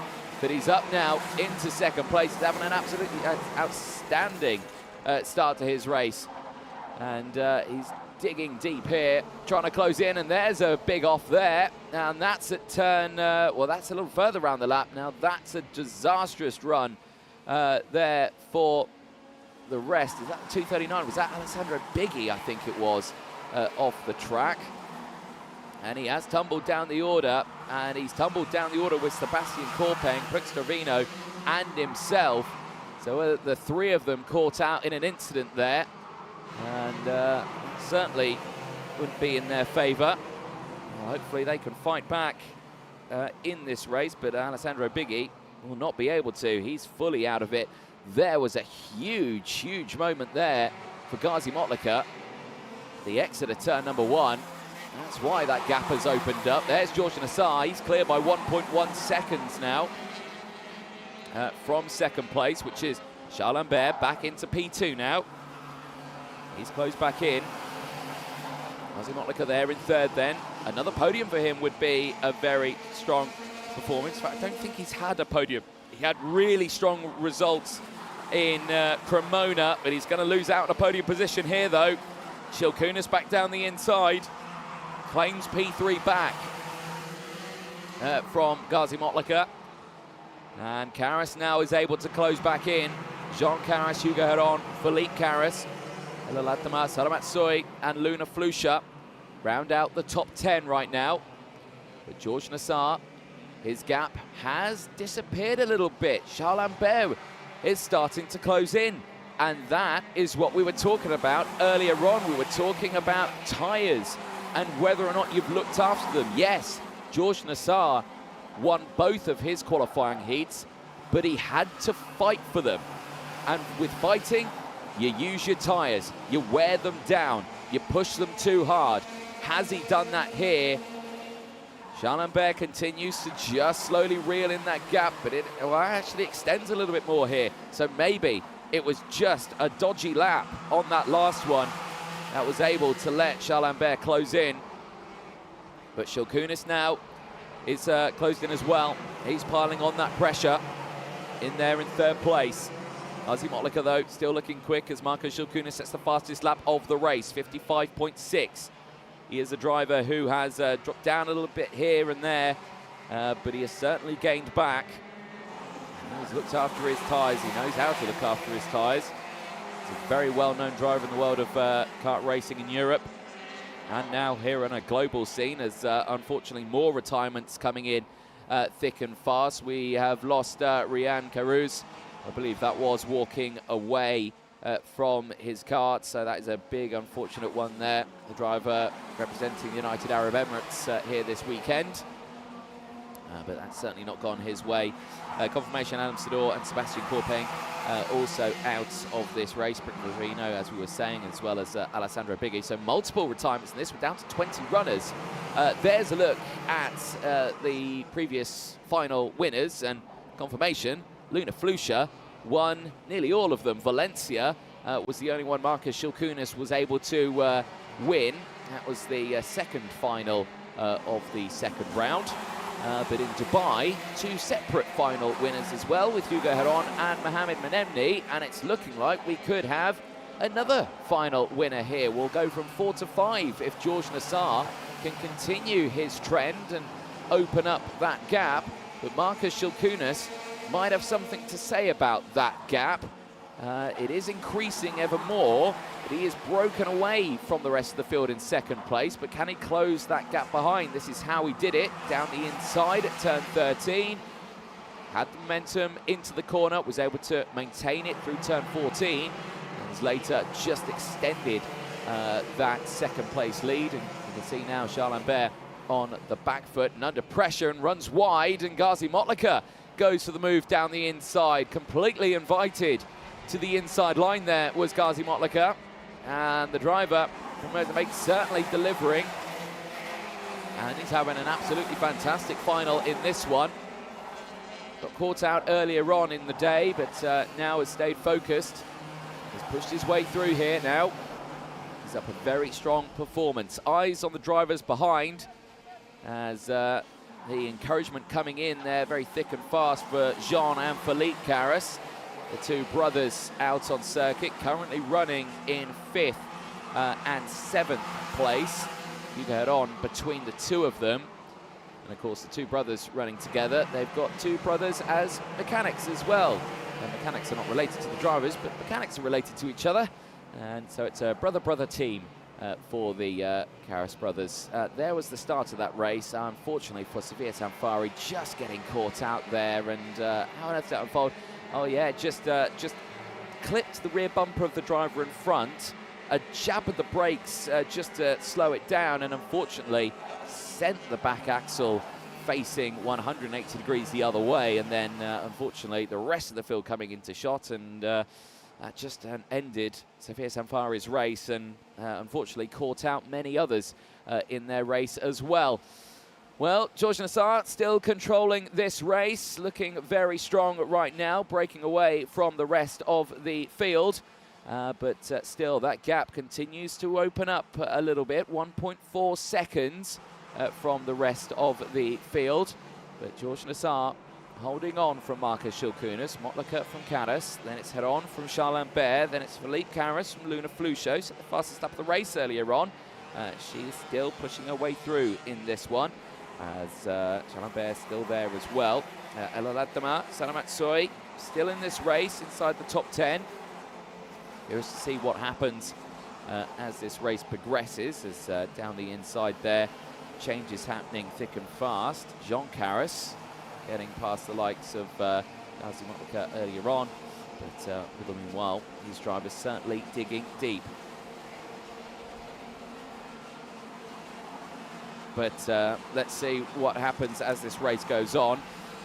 Lap number 10 then, and just confirm these are live pictures you are seeing right now.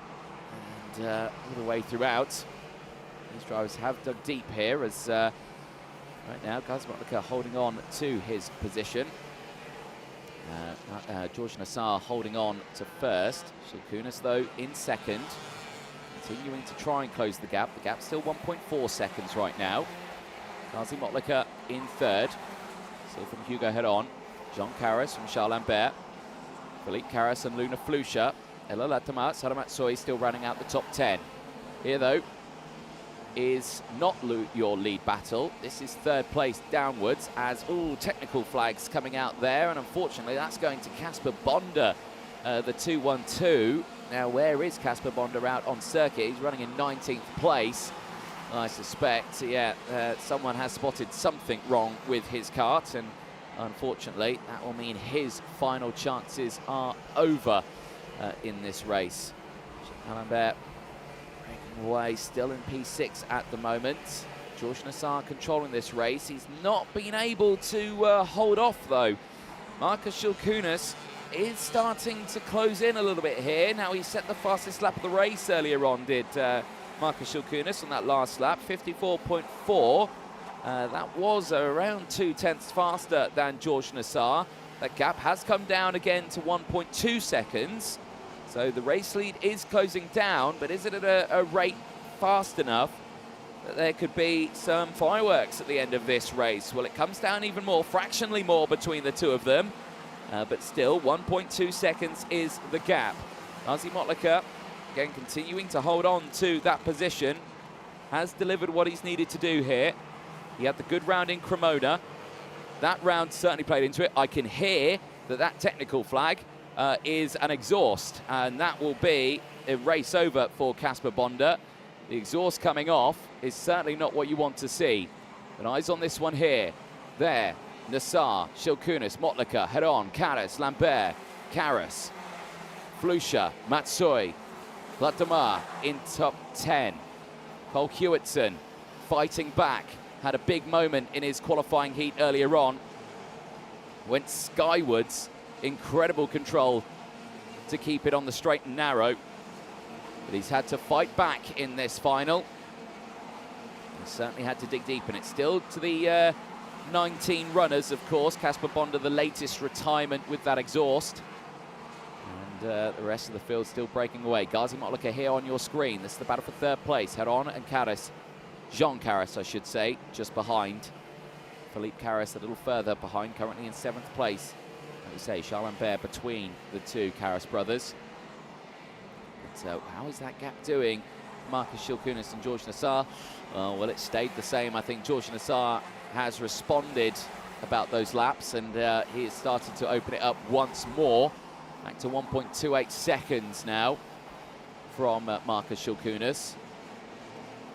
So we'll keep an eye on this as the race goes on. We're around lap 14 of 17 right now. And the field into their conservation mode now, getting these karts to the end, trying to take a 10th here and a 10th there from the drivers ahead. And Marcus Shilkunas doing just that, setting the fastest lap of the race on that last lap. However, I think he made a little mistake on this last lap because it just went from 1.2 to 1.4 seconds, despite saying that fastest lap on the previous one. Here, though, Gazi Motlaka, Hugo on, Jean Karas and Charles Lambert still battling away. Here, though, this fight closing in. Jean Karas, Hugo head on, Gazi Motlaka, line astern, Motlaka leading it, currently on the podium. Can Hugo head on claim that place? Can Hugo head on get back on a podium? 2 rounds running. Was on the podium in Dubai. Could he get it here in Ain? That is the question. Right now, he's just sitting behind, assessing the situation, seeing where Gazi Motlaka is strong, where he is maybe a little bit weaker. But he has delivered this weekend, has Gazi Motlaka. He's had his ups, he's had his downs. Right now, he's on his highest moment here. 3rd place in a final.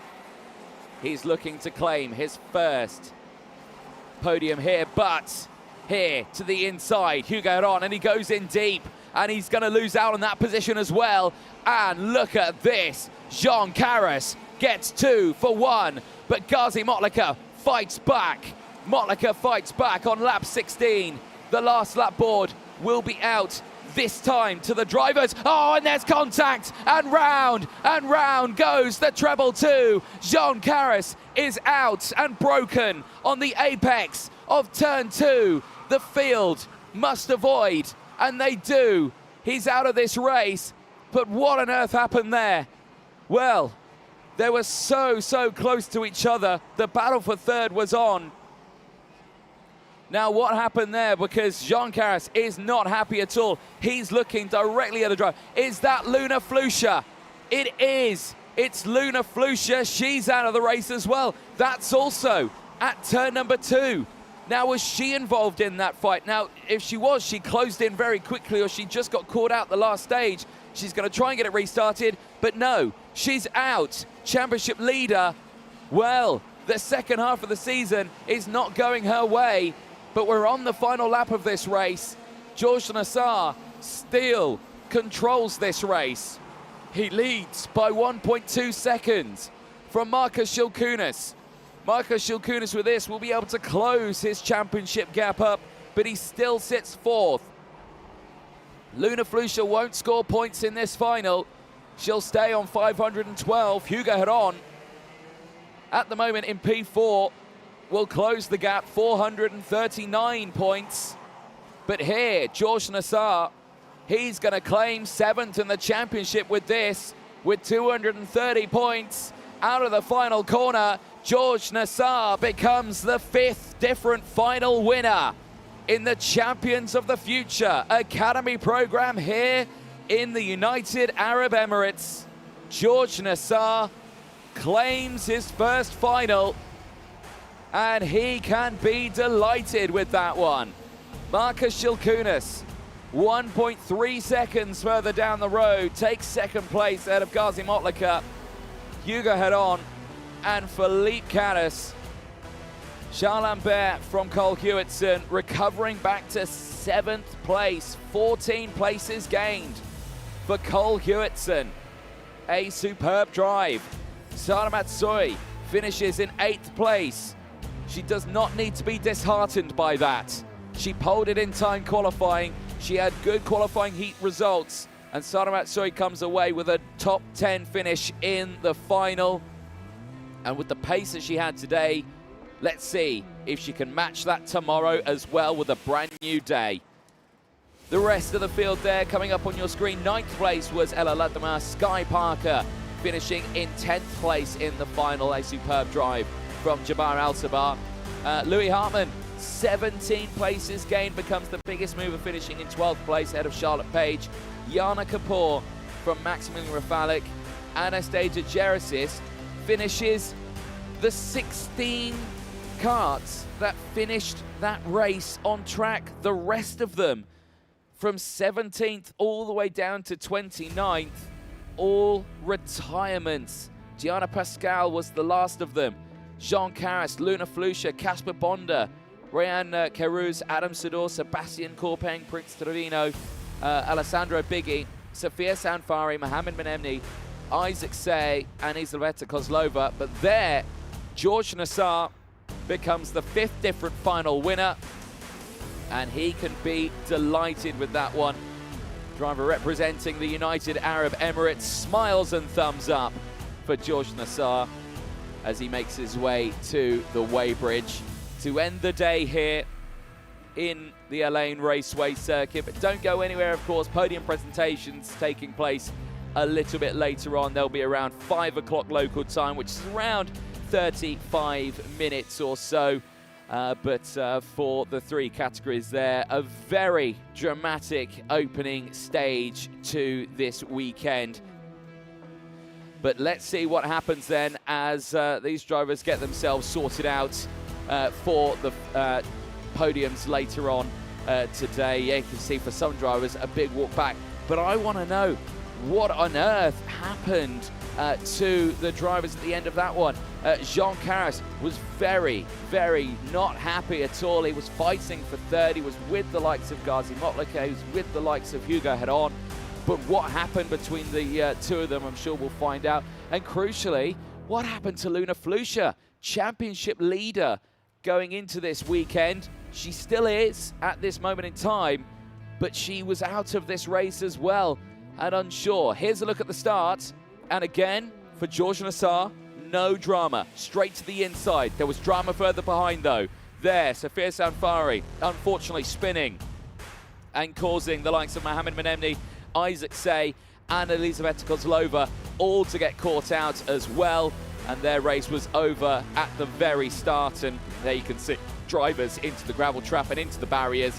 And unfortunately, as soon as you stall, if you can get it restarted without assistance, absolutely fine, you can restart. But if you gather assistance or you can't restart, that's it. You're out of the race and you go no further. George Nassar then was able to break away. He had no drama. There was Isaac Mohammed Menemni trying to get it restarted. Unfortunately, he couldn't. There, the change for second place. Ghazi Motlaka, 4 places gained in the early stages of that race, was able to push his way through and get up into second place, though. He would have to fight back, though, as drama would kick off in the early stages again, because Alessandro Biggie went off the track. Now, he went off the track with Prince Trevino and Sebastian Corpeng. So 3 drivers out in that opening stage. There was Marcus Shilkunas fighting his way back through the field. Didn't get the initial getaway at the start.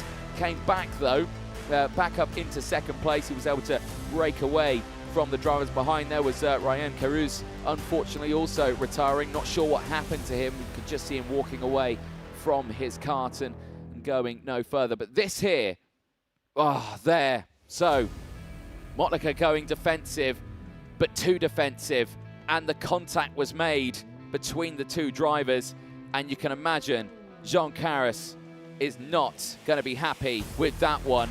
But across the line, George Nassar, he would be happy, and he'll take his first final win of the season, and he'll become the 5th different final winner in the senior category. We're going to take a short break. Don't go anywhere. We'll be back with the podiums in around half an hour's time. Myself, Anthony Jordan, will see you in that moment in time for the Champions of the Future, round 5 at the Ain Raceway. It's goodbye for now for the Saturday's racing. We're back live tomorrow for Sunday's racing.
Ladies and gentlemen, for your patience. We are now ready for the podium presentations here for round 5 of the Champions of the Future Academy program, live from Ain. For Saturday's finals, we'll start with Mini 60, and we'll start with the Mini 60 under 10 category, starting with third place. Please give a huge round of applause to third place in Mini under 10. It's Achilles Peruzzi.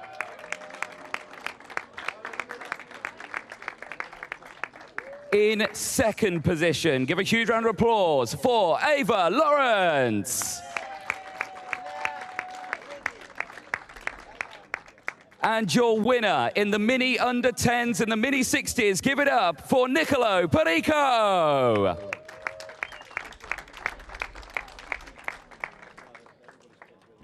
We'd now like to welcome Marco Parolin onto the podium to present the winners' medals. Firstly, to third place, Achilles Peruzzi.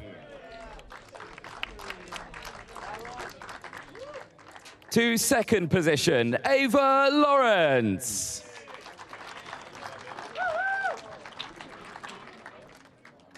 And to the Mini under 10 class winner, Nicolo Perico.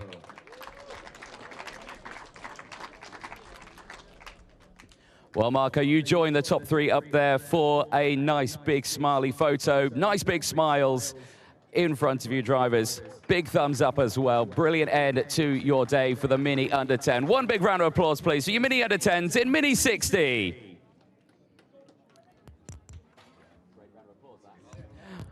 Thank you very much, drivers. Make your way off the podium. Brilliant stuff there for the under 10s. We will now turn our attention to the Mini 60 category. And starting with third position, representing Italy, just 0.3 of a second off the race leader. Give it up for Nicolo Perico. In second position, just 0.2 off the race leader at the end, gaining 5 places. Give it up for Nikita Jalilov. And your race winner after 13 laps, he continues to lead the championship for Belgium. It's Bruno Priam. We will now listen to the national anthem of Belgium.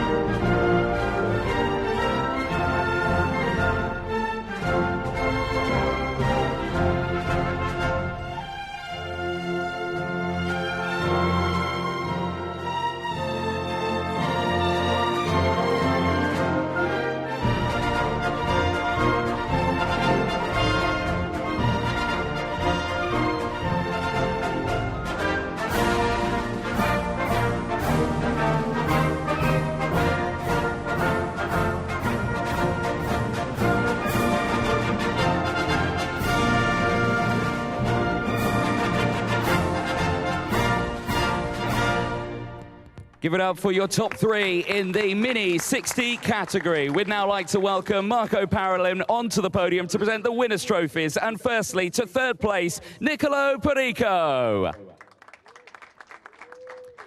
To second position, Nikita Jalilov. And to your class winner from Belgium, Bruno Priam. Well, congratulations to the top 3. Drivers, hold those trophies high up in the air, above your head. Trophies above your head. Perfect. Lift them up. There we go. Nice big smiles for the photographers out there. Perfect stuff to a first day of racing here at Ain. Now, if all 3 drivers jump up on the top step of the podium, everyone up there. Marco, you join them as well. Nikita, you come this way. Nicolo, you go that way. Perfect. Nice big smiles. Bruno, you stay where you are. Nice big smiles once again for your top 3 in the Mini 60 category. A perfect end to their day. And once again, ladies and gentlemen, all together, one big round of applause for your Mini 60 category. Well, we will jump in very quickly.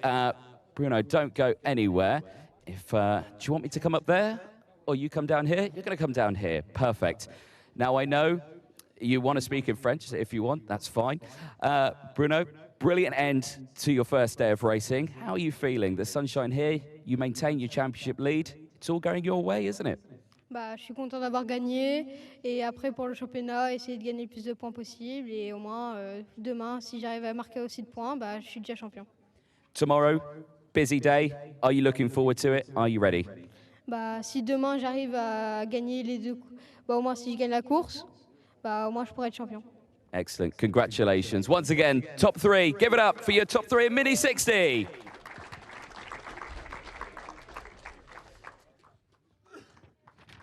We will now turn our attention to the OKN Junior category here for the first day of racing for the Champions of the Future Academy program. And we'll start with third position. After 15 laps of racing, 5.7 seconds behind the race leader for Poland. Give it up for Kasper Reipold.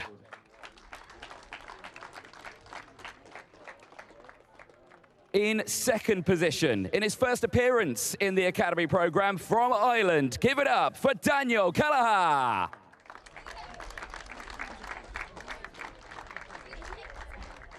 And your race winner and continuing his championship lead from Australia, it's James Anagnostiaitis.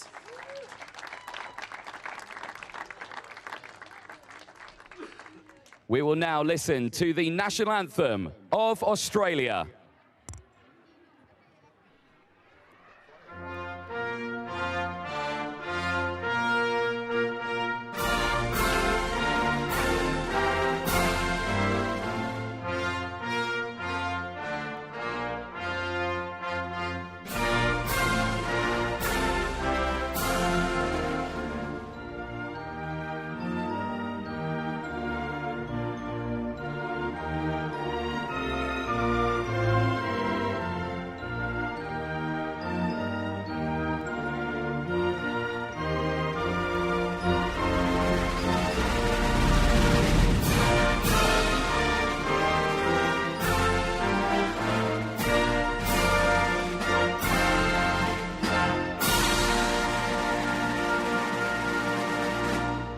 Give it up for your top three in the OKN Junior category. We'd now like to welcome James Geidel from RGRNC to present the winner's trophy. And firstly, to third place, Kasper Reipold.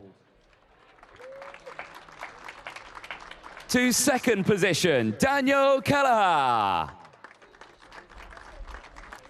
And finally, your race winner, James Anagnostiaitis. Well, drivers, brilliant stuff. Nice big smiles. Hold those trophies above your head for me, please. Lift those trophies up. Daniel, above your head. There we go. I know you're tired. I know it's been a long day. Nice big smiles for your top three. And finally, all jump up on that top step of the podium as well. Nice and close. There we go. Perfect stuff. Well, what an end to your day in the junior categories. And again, it all happens again tomorrow. A brand new day, qualifying heats and finals. Ladies and gentlemen, one big round of applause for your top three in OKN Junior. Right, James Anagnostiaitis, do not go anywhere. Am I coming up? You coming down? You're coming down. Good stuff. James, good start to the weekend. Day one completed. Tomorrow, a brand new day. Can you repeat it? We'll see. I just got to get good qualifying again and then just collect points in the heats. Yep.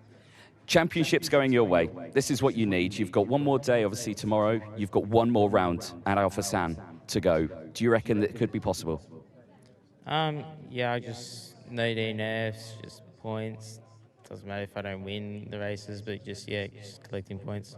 Take it day by day.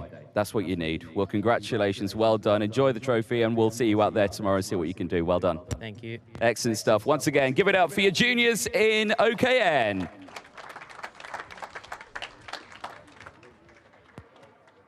We will now turn our attention to the OKN Senior category. And again, this one, a very challenging final, but we do have a top three. Starting with third place, representing France, 8 seconds behind the race leader in the end. Give it up for the driver of the 230. It's Hugo, head on!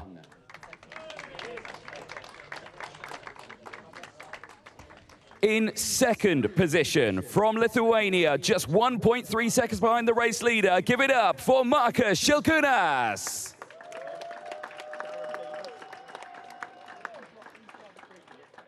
And your race winner after 17 laps representing the United Arab Emirates, give it up for George Nassar.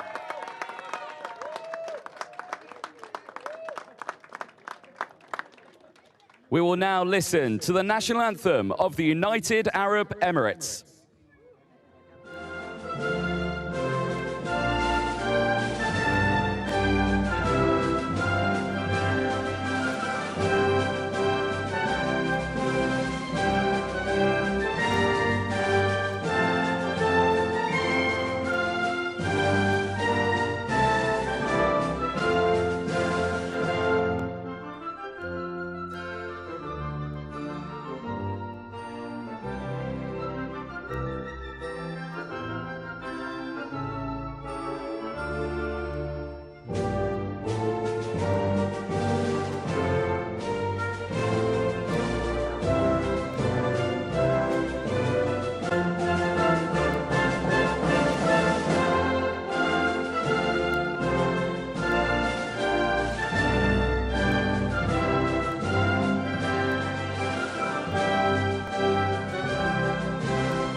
Give a huge round of applause to your top three in the OKN senior category. Please now welcome onto the podium your race director for this weekend, Martin Bean, to present the winners' trophies. And firstly, to third place, Hugo Heron. To second position for Lithuania, Marcus Šilkūnas. And to your race winner here in Ain, it's George Nassar. Well, brilliant stuff. Drivers, hold those trophies nice and high up in the air for me, please, above your head. Nice big smiles for all of the photographers out there. A brilliant end to your weekend. And finally, if you could all jump up on that top step of the podium, get nice and close. Once again, nice big smiles. A very busy end to a day. But George Nassar winning that final by 1.3 seconds at the end of the race. And it all starts again tomorrow in a brand new day. One more big round of applause for your OKN senior category. George Nassar, don't go anywhere. Am I coming up? You coming down? I'll come up. I'll come up for this one. There we go. We've done two down there. We'll come one up there. George, what a way to start this weekend. Wins in the final. That's what you needed. How are you feeling at the end of today? Happy. One word, I like it. Short and simple. Tomorrow is a new day. What are you going to do tomorrow? Gonna try to do it all over again. Exactly, that's what we need, isn't it? A brand new day. Once again, ladies and gentlemen, give it up. Top three in the OKN senior category. Well done, George. Well, a brilliant end to the day of racing here. One more day to go. We're back live tomorrow with a brand new day. Qualifying heats, and the finals. Who will win tomorrow? Who will be crowned champion? We'll find out, though, in another round when we head to Abu Dhabi. But for here in Ain, we'll see you tomorrow.